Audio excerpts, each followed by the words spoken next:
Hey, what's up everyone? You know where we're at. I'm Josh, this channel is Fitness 253, and today is zone lift number 3. And today, that's gonna be back. And it's gonna be upper back, lower back, maybe a little bit of shoulders involved just because, you know, everything's attached to everything.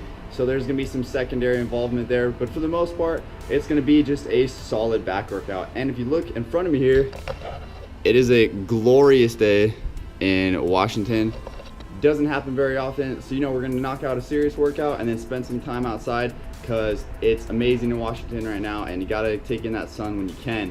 I'm gonna open up with one of Ronnie Coleman's favorite. I'll let you take a look at that. I'm not gonna spoil it. Let's jump to it.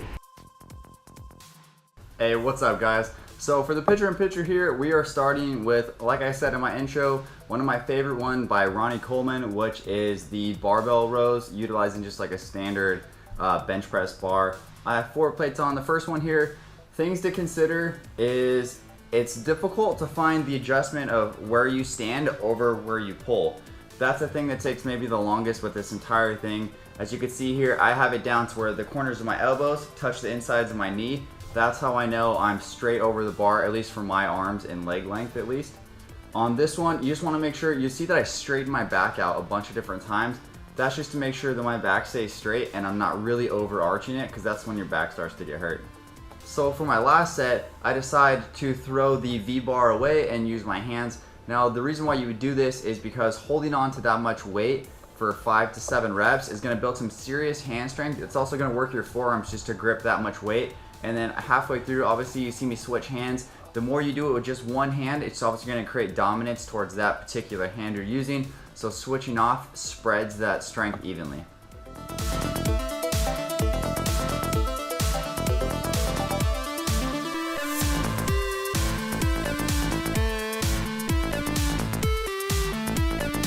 Now this last one you've seen me do, and I'm going to do it later in this video as well, with the same triangle. This one is going to be single hand. Now you see me put my other hand across my chest. What that's doing is preventing me from twisting.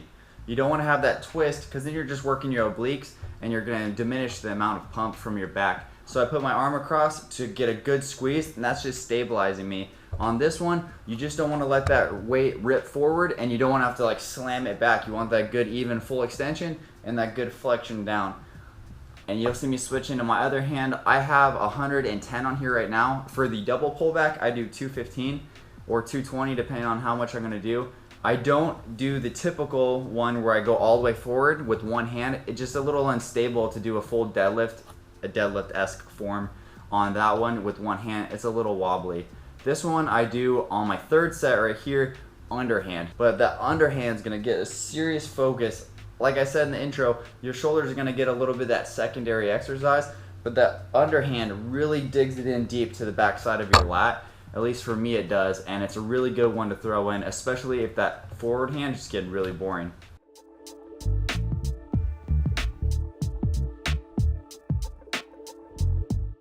So of course, deadlifts, the mecca of all back days. It works your upper, lower, it works your leg strength, it hits your hamstrings.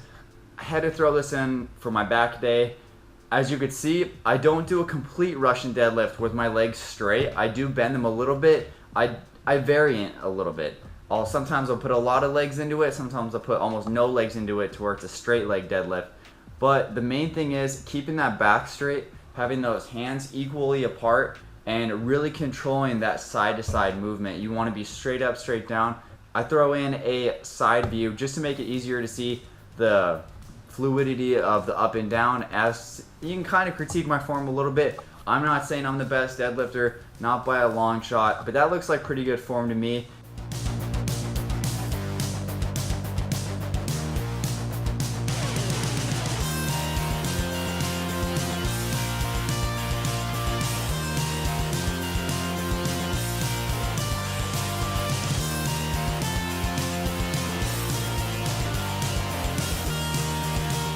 So what you can't see on this fourth set here is that both my hands are forward. I do an over-under for my main ones, and I always finish either the last one or the last two with an over-over. What that's gonna do is really suck that weight really tight into your legs, and it's gonna allow your center of gravity to be a little bit more forward. So you can't really arc far as back because you know both hands are over, but it's going to vary up your grip. It's going to make your grip strength a lot more, just because an over-under, you can kind of put a little bit of bicep into holding that weight, but on the over, you definitely can't.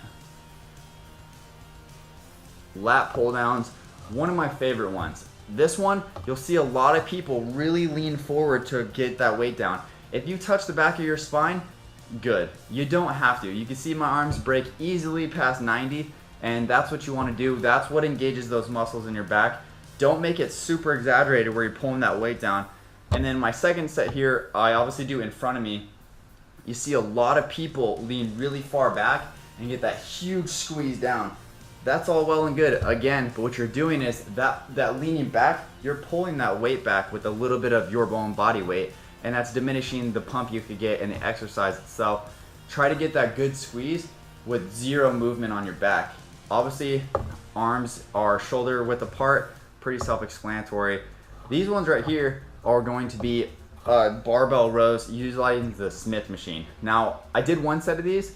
I went to do 2 sets. You just can't go far enough down. But if you're a beginner and you're watching and you're looking to throw these in, awesome. It's a really good one. It doesn't let you go down the full length, which is kind of good, because if you're a beginner, it's going to be good for you. You still get a really good pump. I just like to be able to fully extend. So that's why I switched to the squat rack. Again, wasn't being that guy. No one was in line. So I was completely safe on the bro code. On these ones, I should have been having my head up a little bit more. I noticed that when I got back and I was watching the film. You want that head up. That head up is going to force your back to be a little bit straighter, and you'll see it on squats all the time. You really want your chin up, looking up, because that's going to kind of self-correct your spine. This one's just a posterior view. You can see maybe a little bit more of the muscles activating. If you zoom up a little bit, you can see the pump throughout, like the middle, and that middle lateral aspect of my back gets a really good pump in this one. Again, I do the 2 doubles. I've seen people do overs.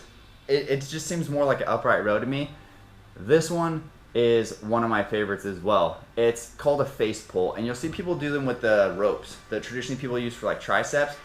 I can't remember who I got this from, but utilizing 2 of the single hand cables on that one machine allows you to get a good pull onto it, and it really just squeezes that center of your back, and it gives you an awesome lat pull down kind of one. Obviously it's a face pull though, but the form you want on this one is pretty much the same thing as if you're pulling straight down, except you want to pull out a little bit. So you're pulling down and out like that. It's a really good one to throw in.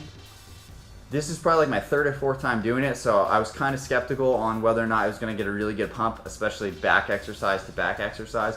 I love it. It's probably going to be thrown in a lot more. Now this one, unfortunately, 2 of my clips, probably 3 actually, got corrupted. Don't know how, never had it happen to me on my GoPro yet. So I'm going to duplicate the original video so I could speak over it. So right here is just bent over rows, chainsaws, lawnmowers, however you want to call them. They're called a bunch of different names. The main thing you want to take away is your back being straight. You're not putting a super huge pressure on your elbow. Again, a little bit of a soft bend in it, and you're getting a full extension and flexion with your arm. Give it a try. Start lighter on this one. You see people go right to the hundreds right away, and it's a little bit dangerous to just rip into a hundreds, especially if you've never done it. To support that much weight on your back and your exposed arm, you can get hurt. Obviously, if you've heard me say it before, I love pull-ups. They're an excellent form of strength to weight. You could be the biggest bench press dude in the world, but if you can't do 2 pull-ups, people are going to question your physical prowess. And I like to maintain getting that good overall bulk shape, but still being able to do like the calisthenic stuff like pull-ups, push-ups, dips. So they're a huge pride of mine. I do them on a few different ones. The last one you saw there was just like the dip and pull-up machine. Don't really like that too much. I do them on these as well. Just that flat, straight bar is going to get a good grip strength because you're holding onto a smaller bar versus that other one. Same thing, straight up, straight down, really not kipping as much as possible. Now this one, I've seen a lot of people do. I've never really done it that much. It's supposed to help get a really good strength for overall deadlifts. They're called rack pulls. And you'll see throughout the 3 sets I show that pull that's holding the weight goes lower and lower and lower. This one, it's on the 3rd highest pull. And what that's doing is if you have that struggle where you can get that weight off the ground, but you're having that extending problem where you can't get that weight all the way up, this is what's gonna help you explode. I just did 225. Like I said, I've never done these before, so I was really looking into them. It gives you a ridiculously good pump in the middle of your back, which is a really hard spot to get. I liked it a lot. This is just a front view of the exact same thing. You can see that it's almost 80% to the ground. It's really just about 5 or 6 inches from the ground, but they're called rack poles, and look into them, try them out a couple times, watch the video, get the form down. They're one you should really be throwing in. So this one you've seen me do a bunch of different times. It is just a simple machine cable row from a little bit of a different angle. This time you could see the full pullback front and back. Really not much to take away from this one. You want to keep your back straight, you don't want to have your legs fully locked out, and you want to get that full squeeze all the way to your chest. That's what's going to get that really good pump throughout your back. It's going to hit a little bit of your arms. Like I said, it's impossible to avoid that. They're a secondary muscle that's just going to get hit. Tried a new little camera angle out with this front one. That way you could see how close the weight comes to my chest. There's only one I didn't come all the way forward on. Hand started to slip because the camera's like precariously put on there. But for the most part, it's all the way straight to your chest. It's an awesome one to throw in, and you definitely should. Hey, what's up? Flash forward about an hour and a half. We just crushed a really good back day. If I'm squinting, it's because it's unnaturally bright here in Washington. Not used to this at all. But hopefully you guys enjoyed. There's a ton of different back exercises I did, and everything can be changed with the variation of cables, different types of equipment, whatever you got at your gym. It can obviously be made to work right. But I hope you guys watched all the way to the end. It's definitely cool. I try to do a couple of different camera angles to try to make it a little bit different. I'm going to do the picture-in-picture like all zone lifts. That way you guys can get an idea of why I do what I do. If you want to see something different, or if you want to see a particular zone before anything else, like maybe you want to see a bicep one before I do another legs, definitely hit me up on Twitter. Comment below on the YouTube videos. I appreciate you guys for watching. If you haven't already went over to Facebook and YouTube and Twitter, make sure you guys do subscribe, smash that like button. Your support is always much appreciated, and as always, take it easy.